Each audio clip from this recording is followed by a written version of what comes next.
اچھا اب آ جائیے عورت کی آواز سے متعلق فقہی احکام. اس میں بہت سے اہم مسائل جو ہیں وہ آئیں گے.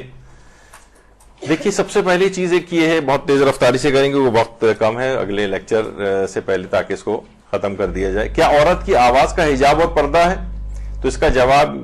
کچھ ایک قول بہت ابتدائی علماء کا ملتا ہے کہ جو کہ اہل سنت میں بھی تھا قول, اور بعض بہت شاذ قول ہے کہ عورت کی آواز کا بھی پردہ ہے کہ نامحرم تک اس کی آواز نہ جائے. لیکن بہرحال عورت کی آواز کا حجاب اور پردہ نہیں. اور قرآن کی جو آیت ہے اس سلسلے میں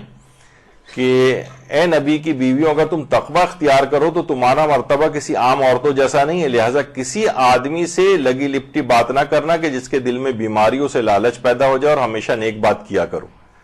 تو یہاں پر بھی علماء اس آیت سے استفادہ کرتے ہوئے کہہ رہے ہیں کہ یہاں مطلق طور پر منع نہیں کیا گیا کہ عورت, یعنی ورنہ یہاں پر حکم دے دیتا اللہ کہ عورت نامحرم کو اپنی آواز نہ سنائے.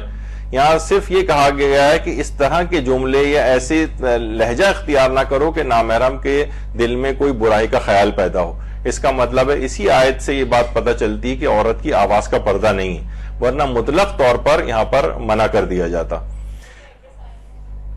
یہ ہے 34 نمبر کی آیت ہے, اور مجھے اس وقت سورہ اس کا یاد نہیں رہا ہے کیا ہے, لیکن اس کے اندر یہ یا نساء النبی لستن کاحد من النساء ان اتقیتن فلا تغضان بالقول. تو یہ والی آیت اگر آپ جا کر سرچ کریں تو آپ کو مل جائے گی. تو اس میں خاص طور پہ کہ عورت کی آواز کا پردہ نہیں ہے. اور اس کی مثال وہ بھی ہے کہ ظاہر ہے کہ دربار خلافت میں حضرت زہرا سلام اللہ علیہ نے جو خطبے دیے, اللہم صلی علی محمد وعلی محمد, اور اسی طریقے سے حضرت زینب سلام اللہ علیہ اور حضرت ام کلثوم سلام اللہ علیہ, اللہم صلی علی محمد وعلی محمد, ان کے بھی درباروں اور بازاروں میں جو خطبے تھے اس کے اندر بھی آپ نے دیکھا کہ وہ نامحرموں کے سامنے ہی دیے گئے تھے. اگر آواز کا پردہ ہوتا تو یہ خواتین کبھی بھی ان افراد کے سامنے ایسے خطبے نہ دیتی. اچھا البتہ عورت جو اپنی آواز نامحرم تک سنائے تو اس میں کچھ شرطوں کی پابندی کرنا ضروری ہے. اچھا اب ویسے تو ذرا مشکل سے الفاظ ہیں, لیکن ابھی میں جب ایکسپلین کروں گا تو وہ واضح ہو جائیں گے. مثلا شرطیں کہ عورت کی ترقیق القول نہ ہو, تلین کلام نہ ہو, تحسین الصوت نہ ہو, مہیج نہ ہو, باعث لذت و ریبہ نہ ہو, یعنی بہت ساری اس کی شرطیں. جیسے اب اس میں ترقیق القول یعنی آواز کو عورت باریک نہ بنائے, بہت باریک بنا رہی ہے, بہت بناوٹ, کیونکہ بہت سی خواتین کا یعنی بعض اوقات سننے میں آتا ہے کہ وہ اپنی آواز کو بہت اس طرح سے بنا کے پیش کر رہی ہوتی ہیں. بہت سے آڈیشنز لیے جاتے ہیں آواز کے, ایف ایم ریڈیو اور فلاں اور یہ وہ, کیا آواز یعنی ان کی یا ریسپشنسٹ رکھی جاتی ہیں یا اس طرح سے ان کی, یعنی بلکہ بہت سی خواتین ذرا بناوٹی لہجہ بھی اپنا اس طرح سے بنا لیتی ہیں, کچھ خاص انگریزی بولنے میں کوئی بناوٹی لہجہ, یا بہرحال اپنی آواز کو اس طرح سے بنانا کہ یعنی آواز کو بہت باریک بنایا جائے, یہ بھی نہیں ہونا چاہیے, ترقیق القول نہ ہو. تلین الکلام, آواز کو بہت نرم اور ملائم نہ بنایا جائے, یہ دوسرا اس میں شرط ہے. تیسری چیز ہے تحسین الصوت, آواز کو خوبصورت نہ بنایا جائے. اپنی آواز کو بہت خوبصورت بنا کر پیش کرنا بعض اوقات یہ بھی ہوتا ہے, تو یہ سب جو ہے نا برائی کی طرف لے جانے والی چیزیں. اور مہیج للسامع نہ ہو, یعنی سننے والا جو ہے اس کے منفی جذبات کو ابھارنے والی نہ بنے وہ, اور کہ وہ اس کے لیے منفی طور پر وہ اس سے لذت حاصل کرے اس آواز سے, یا یہ کہ باعث فتنہ اخلاقی نہ ہو اس کے لیے مستقبل میں بھی, یعنی کسی گناہ میں پڑنے کا, ریبہ کہتے ہیں, مستقبل میں بھی کسی گناہ میں پڑنے کا اس کے امکان نہ ہو. عام طور پر بعض خواتین جن کی جو منفی خیالات ہوتے ہیں تو اس طرح سے اپنی آواز کو بنانا نامحرم کو لبھانے کے لیے, چاہے وہ کمپنی کی طرف سے ہو کہ جناب کسی پروڈکٹ کو سیل کرنی ہے یا کچھ اور انشورنس پالیسی بیچنی ہے یا کوئی بھی اس طرح کی بہت ساری چیزیں ہوتی ہیں, تو یہ تمام شرطوں کا خیال رکھنا چاہیے کہ ترقیق القول, آواز کو باریک نہ بنائے, تلین الکلام, آواز کو ملائم نہ بنائے, تحسین الصوت, بہت اپنی آواز کو خوبصورت نہ بنائے, اور لذت والی اور گناہ میں لوگوں کو ڈالنے والی یا فتنہ اخلاقی کا باعث بننے والی یہ والی آواز اس کی نہیں ہونی چاہیے. کہ منفی اگر کسی کے دماغ میں اس کے خیالات پیدا ہو رہے ہیں تو پھر ایسی آواز کو اس سے اجتناب کرنا پڑے گا, یعنی اس میں اگر برائی کے یہ پہلو سب آ رہے ہوں اگر. اچھا، اب نامحرم اگر موجود ہے تو عورت کا بلند آواز سے نماز پڑھنا کیسا ہے؟ تو اس میں زیادہ تر کچھ علماء بلکہ اس میں تھوڑے سے الگ ہیں. مثلا آیت اللہ خوئی یہ فرماتے تھے کہ احتیاط واجب ہے کہ نامحرم سننے والا موجود ہے تو بلند آواز سے پڑھی جانے والی نمازیں عورت آہستہ آواز میں پڑھے. آہستہ جو پڑھی جاتی ہیں انہیں تو آہستہ پڑھنا ہی ہے مرد اور عورت دونوں کو، لیکن جو بلند آواز سے پڑھی جانے والی نمازیں ہیں عورتوں کے لیے اختیار ہے کہ وہ چاہے بلند پڑھیں چاہے آہستہ پڑھیں، بالجہر بھی پڑھ سکتی ہیں. لیکن اگر نامحرم موجود ہے تو آقا خوئی یہ فرماتے تھے احتیاط واجب یہ ہے کہ عورت اس وقت پھر بلند آواز سے پڑھی جانے والی نمازیں بھی آہستہ پڑھے. آیت اللہ وحید خراسانی یہ فرماتے ہیں کہ اگر برائی میں ایسی آواز اچھی آواز کے ساتھ وہ پڑھ رہی کہ دوسرے کو برائی میں ڈالنا اس کا ارادہ بن رہا ہے تو فرماتے ہیں کہ نماز بھی اس کی باطل ہو جائے گی.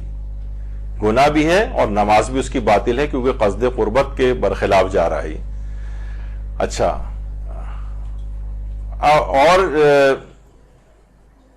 مثلا عورت کسی جگہ نماز پڑھی اور نامحرم سننے والے وہاں پر جو ہے وہ موجود ہیں. آغا سیستانی فرماتے ہیں کہ نماز پڑھنے کے دوران اگر کوئی نامحرم سن رہا ہے تو کوئی حرج نہیں ہے، لیکن اپنی آواز کو اس طرح سے نازک اور خوبصورت نہ بنائے کہ معمولاً وہ ہیجان آور ہو. یعنی آواز کو نماز کی قرات میں ایسی ہیجان آور یا اس طرح سے یعنی منفی جذبات کسی کے سے جو بھڑکنے لگیں اس طرح کی آواز نہ بنائے. فرماتے ہیں پھر احتیاط واجب یہ ہے. ایک اور فتوے میں فرمایا کہ پھر احتیاط واجب ہے کہ آہستہ ہی آواز کے اندر پڑے. البتہ اگر اس مسئلے میں اس احتیاط واجب میں وہ رجوع کرنا چاہے تو آیت اللہ اسحاق فیاض کی طرف رجوع کر سکتی ہیں جو فرماتے ہیں کہ نامحرم کے حوالے سے عورت کی آواز کا کوئی مسئلہ نہیں ہے. یعنی نماز اگر وہ پڑھ رہی ہے بلند آواز سے پڑھی جانے والی نمازیں تو وہ چاہے یعنی ان کی طرف رجوع کر لیا جائے. فرماتے ہیں کہ نہیں، عورت کو بہرحال آواز کا کوئی مسئلہ دوران نماز نہیں.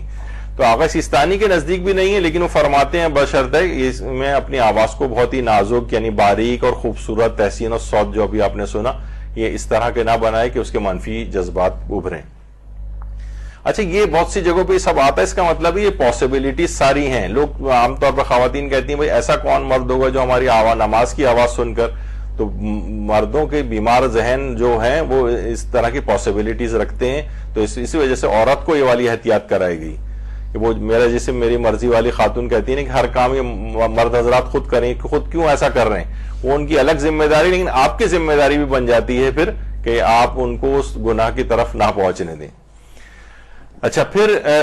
کیا کوئی عورت نامحرم سے قرآن پڑھنا سیکھ سکتی ہے؟ تو اگر کوئی اس میں برائی کا پہلو نظر نہیں آ رہا ہے یعنی کوئی بگڑنے کا کوئی امکان نہیں ہے تو وہ قرآن پڑھنا سیکھ سکتی ہے. البتہ بہرحال یہ ہے کہ جہاں عورت اور مرد کا اس طرح سے چاہے وہ استاد اور شاگرد کے طور پر ہو، اکیلے بیٹھ کے پڑھ رہے ہوں یا کچھ نہ کچھ برائی کا پہلو اس کے اندر آ جاتا ہے.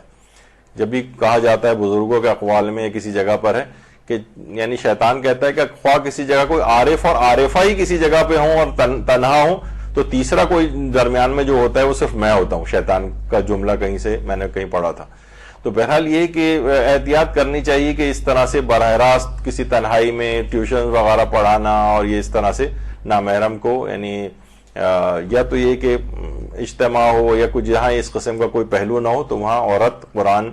پڑھنا بھی سیکھ سکتی ہے. پھر کیا عورت نامحرم سے حسن قرات کے ساتھ قرات سیکھ سکتی ہے، قرآن سیکھ سکتی ہے؟ اس کا بھی یہی ہے کہ اگر کوئی برائی والے میں پڑھنے کا امکان نہیں ہے تو سیکھ سکتی ہے، لیکن احتیاط کرنا اس میں بھی بہتر ہے. کیا عام آواز میں عورت نامحرم کے سامنے تلاوت قرآن کر سکتی ہے؟ عام آواز میں تو جی ہاں، تلاوت قرآن کر سکتی ہے. کیا لہن میں نامحرم مرد کے سامنے عورت تلاوت قرآن کر سکتی ہے؟ یعنی بہت خوش الہانی کے ساتھ بہت سے ایسے پروگرام ہوتے ہیں بہت بڑے بڑے مصر میں، ادھر ادھر کے عورتیں بھی آ کر حسن قرات بہترین طریقے سے کر رہی ہوتی ہیں اور مرد اور عورت دونوں وہاں پر بیٹھے ہوئے ہوتے ہیں.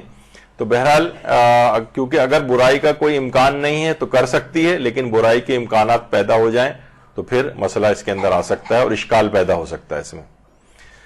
تو یہی آغا سیستانی سے بھی پوچھا گیا کہ عورتوں کا مردوں میں لہن کے ساتھ یا بغیر لہن کے قرآن یا دعا پڑھنا. بہت سی خواتین بہت اچھی دعا مثلا پڑھ رہی ہیں، دعائے توسل پڑھ رہی ہیں اس طرح سے. تو جواب دیا کہ اگر آواز کو اس طرح نازک اور خوبصورت نہ کرے کہ جو معمولاً ہی جان آور ہو تو کوئی حرج نہیں ہے. اگر ہی جان آور ہو رہی ہے تو پھر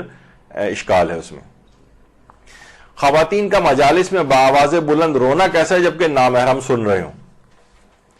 اس میں بھی آیت اللہ سیستانی جو تیسرا سوال ہے ان سے یہ بات پوچھی گئی کہ عام طور پر عورتیں جو ہیں وہ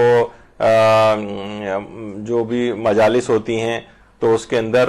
لاؤڈ اسپیکر کے ذریعے مردوں تک ان کی آواز جا رہی ہوتی ہے، مثلا ان کے رونے کی آواز جا رہی ہوتی ہے،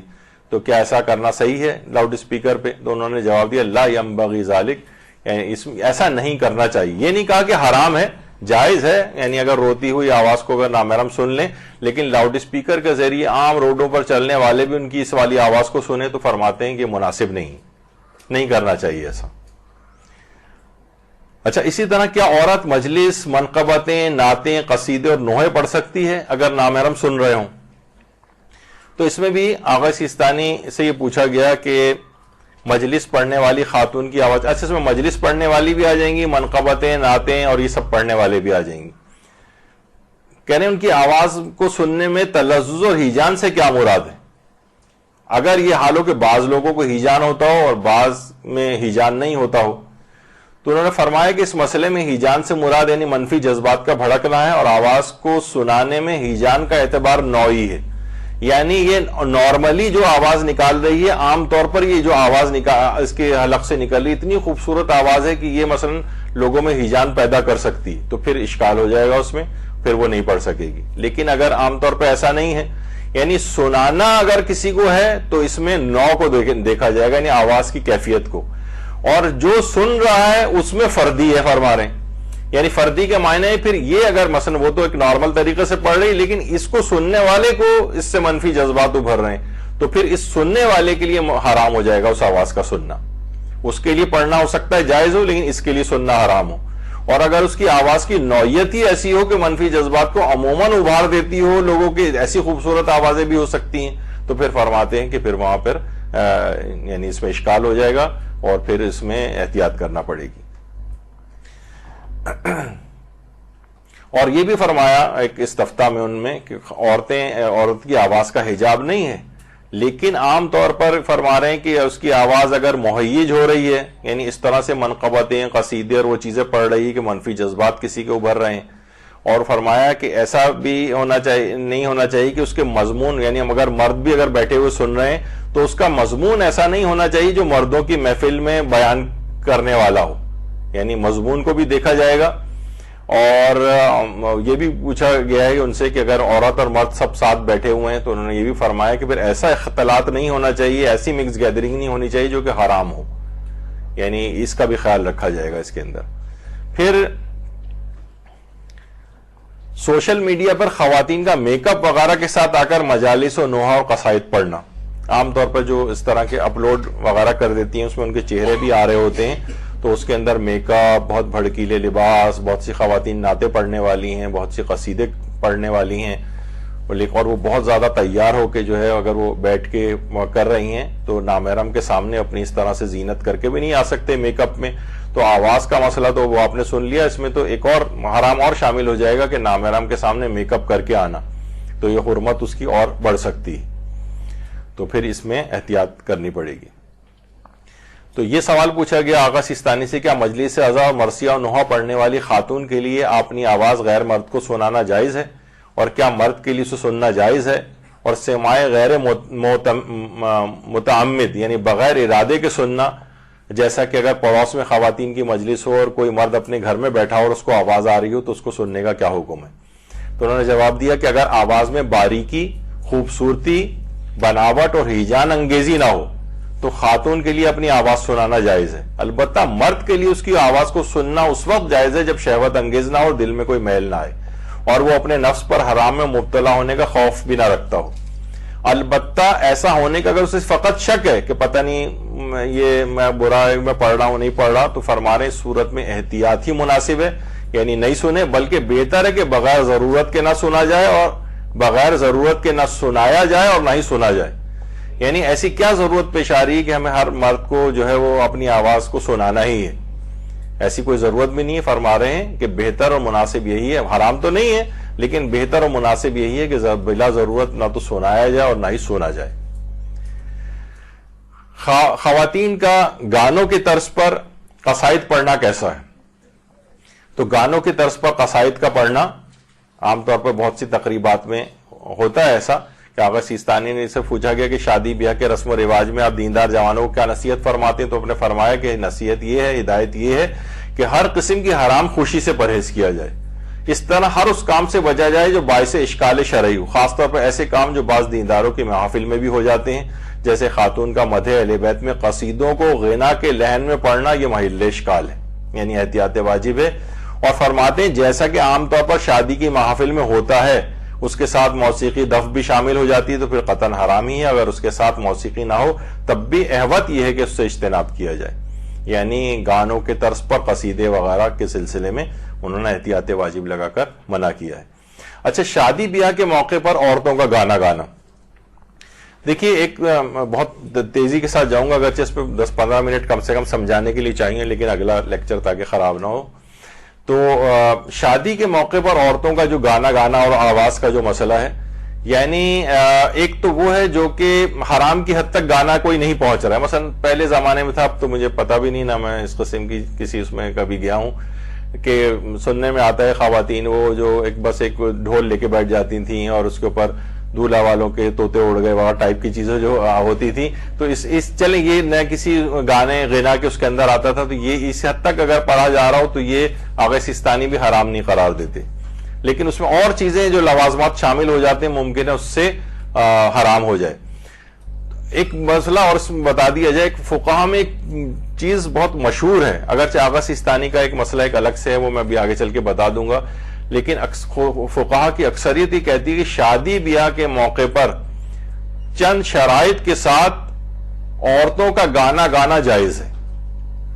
گانا گانا، اچھا یہ عام وہ والا گانا نہیں جو بھی میں نے کہا جس میں طوطے اڑنے والا جو تھا، یعنی جو باقاعدہ پکا جو حرام گانا ہے، وہ بھی کہا ہے کہ شادی بیاہ کے موقع پر جائز ہے، لیکن کچھ شرطوں کے ساتھ جائز ہے۔ شرط کیا ہے؟ سب سے پہلے تو شرط یہ کہ آلات موسیقی لہوی ساتھ میں نہ بجائی جائیں، یعنی بالکل موسیقی حرام نکال دی جائے اس میں سے۔ دوسری شرط یہ ہے کہ مردوں کے کان تک آواز نہ پہنچے، محرم نامحرم والا نہیں، مردوں کو کوئی سا بھی مرد اس کے کان تک آواز نہیں جانی چاہیے۔ اب ایسا کون سا ساؤنڈ پروف کمرہ پہلے بنانا پڑے گا تو یہ مردوں کان تک آواز نہ جائے۔ مردوں کی اس مقام پر آمد و رفت بھی نہ ہو، آپ نے سب کو دے دیے ایئر پلگز جو ہیں کانوں میں لگا لیں مرد، لیکن گزر رہے ہیں وہاں سے، کانوں میں آواز نہیں جا رہی ہے، گزر رہے ہیں اطراف میں، تب بھی فرماتے ہیں کہ نہیں، آمد و رفت بھی نہیں ہونی چاہیے، نہ کانوں تک آواز جائے نہ آمد و رفت ہو ان کی وہاں پر۔ اور گانے کی جو شاعری ہے وہ فحش اور حرام نہ ہو، اس پہ خود ایک ہے کہ شاعری کی کون کون سی اقسام ہے، اشعار حق اشعار باطل، اس میں بھی میں نہیں جا رہا، لیکن فحش قسم کی شاعری یہ حرام اس میں نہیں آنی چاہیے۔ غنا کے ساتھ کوئی رقص وغیرہ ٹائپ کی چیزیں نہ ہو کہ وہ مثلا وہ لکڑیاں لے کے اور ڈانس ایک دوسرے کو بجا کے کرنا اور اس طرح سے، تو غنا کے ساتھ کوئی رقص جیسا کوئی حرام بھی نہیں ہونا چاہیے۔ اور تکلم بالباطل بھی نہ ہو، سننے میں آتا ہے کہ بہت سے اس کے اندر یہ ہوتا ہے کہ جناب وہ ایک دوسرے کو گالیاں دی جاتی تھیں، اس کے اندر کچھ ایسے اشعار ہوتے تھے کہ جو کہ توہین کا باعث اور یا اس کو تکلم بالباطل، یعنی ایک تو فحش چیزیں ہیں وہ بھی اسی کے اندر آتی ہیں، اور کچھ جھوٹ یا کچھ ایسی چیزیں جس میں گالیاں ٹائپ کی چیز شامل ہو، یہ سب بھی نہ ہو۔ اور یہ پھر یہ کہ ان تمام شرائط کے ساتھ اس غنا کی اجازت فقط عورتوں کے لیے، یعنی مرد ان تمام شرائط کا خیال کر بھی لیں تب بھی مردوں کو اس کی اجازت نہیں ہے۔ اور لیکن آیت اللہ سیستانی فرماتے ہیں احتیاط واجب کی بنا پر یہ سب شرطیں بھی پوری ہو جائیں تب بھی اجازت نہیں ہے، سارا آپ کے جتنا آپ کے ارمان تھے وہ سب اس میں آخر میں نکل گئے۔ تو بہرحال یہ ہے کہ احتیاط واجب کی بنا، آغا سیستانی کا جب بالکل ایک الگ نظریہ ہے، وہ فرماتے ہیں کہ نہیں یہ سب شرطیں بھی پوری ہو جائیں تب بھی فرماتے ہیں کہ نہیں اس کی اجازت نہیں، لیکن فقہا کی ایک تعداد ایسی رہی ہے کہ جو اس کی اجازت دیتی ہے، بھی عورت کی آواز سے متعلق ہے کہ شادی بیاہ کے مسئلے میں عورت کے لیے گانا گانے کی اجازت۔ شاعری میں مثلا یہ تھا کہ پہلے زمانے میں وہ تھا کہ جناب کسی بھی رخصت ہونے والی لڑکی کے غم کے جذبات کا اظہار، اس کے گھر سے والدین کے جذبات کا اظہار اس میں کیا جاتا تھا، یہ شاعری ٹھیک تھی۔ لیکن یہ جو فحش قسم کی شاعری اور فلمی گانے اور عشق و عاشقی والے ٹائپ کی چیزیں اور یا ایک دوسرے کو برا بھلا کہنا اور گالیاں ٹائپ کی ایک دوسرے کو دینا، دو طرفہ جو مقابلے کسی زمانے میں شاید ہوتے تھے، دولہا اور دلہن والے لڑکے بھی بیٹھے ہوئے ہیں، اس میں اختلاط بھی ہو رہا ہے، یعنی اب تو خیر بہت بڑا حرام کاموں کا ایک مجموعہ بن گیا ہے اس طرح کی جو تقریبات ہیں۔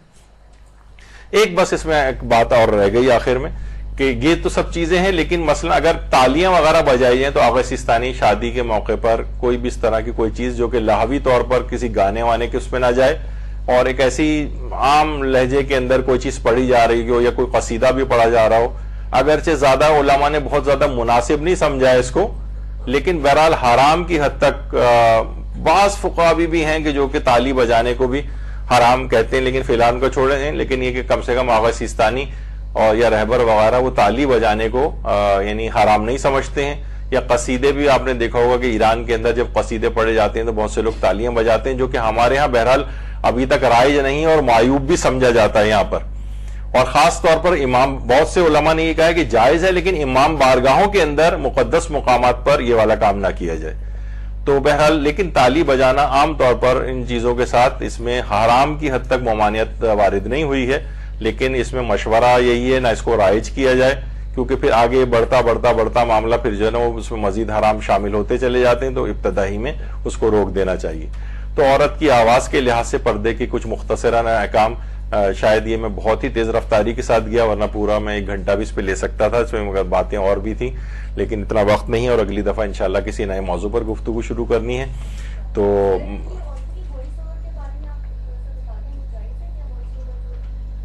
اچھا پہلے تو یہ بتائیں کہ ویسے تو ہے، لیکن اس میں آپ اس کو کیا سمجھتی ہیں وائس اوور کو، کیا ہے یہ؟ ہاں تو وہ اس میں بہت تفصیل ہے ذرا، تو اس کو انشاءاللہ اگلی کسی اس میں رکھ لیں ہم، لیکن کیونکہ وقت ہو گیا ہے، وہ دوسرا جو عالم ہے نیچے انتظار کر رہے ہوں گے، اس وجہ سے میں اس کو فی الحال روکتا ہوں۔ جی جی میں خیال پچھلی درس میں نہیں تھی کیا، اس میں ہم نے ٹوٹے ہوئے بالوں کا ہی پورے فقہی احکام بیان ہوتے، تو بہرحال اس کو ڈسٹ بن میں بھی پھینک سکتے ہیں، کسی جگہ مٹی میں بھی دبا سکتے ہیں، لیکن بہرحال اس کا کوئی الگ سے ایسا کوئی ہارڈ اینڈ فاسٹ کوئی رول نہیں ہے، بہرحال اس کو ڈسٹ بن میں پھینک کے ضائع کیے جا سکتے ہیں۔ اس میں البتہ یہ تھا محرم نامحرم کے اعتبار سے ہم نے وہ احکام بتائے تھے کہ آغا مثلا رہبر جو ہے فرماتے ہیں کہ، یا اور امام خمینی بھی، کہ نامحرم کے ٹوٹے ہوئے بالوں کو بھی نہیں دیکھ سکتے، آغا سیستانی البتہ اجازت دیتے ہیں، اور پھر وہ تو جی